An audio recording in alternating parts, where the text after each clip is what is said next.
ناصر صدر.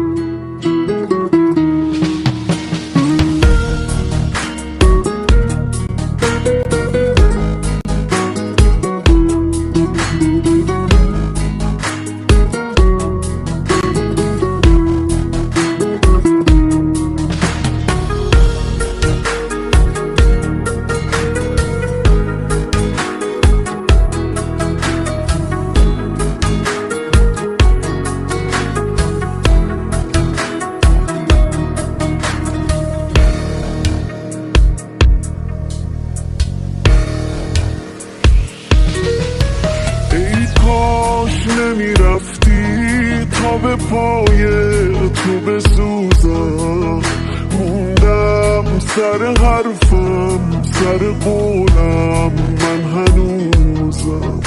هیچ وقت نمیخواستی که بمونی تا بمونم، هیچ وقت نمیذاشتی همه حرفاتو بدونم.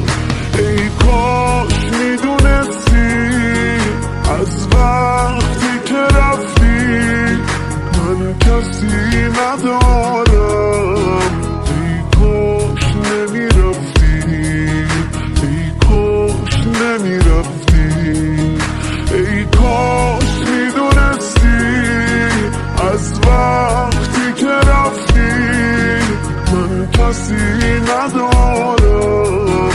ای کاش نمیرفتی، ای کاش نمیرفتی.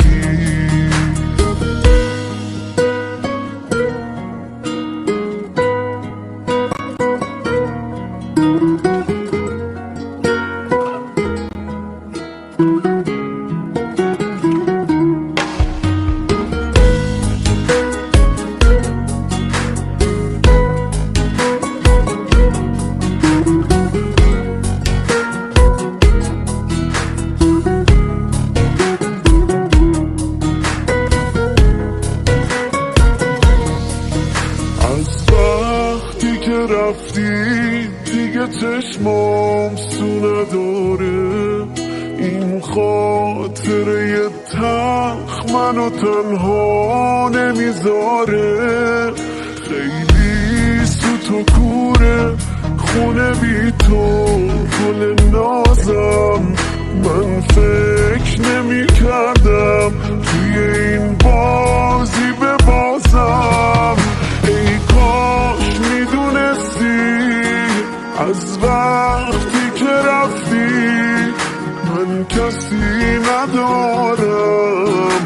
ای کاش نمیرفتی، ای کاش نمیرفتی، ای کاش میدونستی از وقتی که رفتی من کسی ندارم. ای کاش نمیرفتی، ای کاش نمیرفتی، ای کاش نمیرفتی.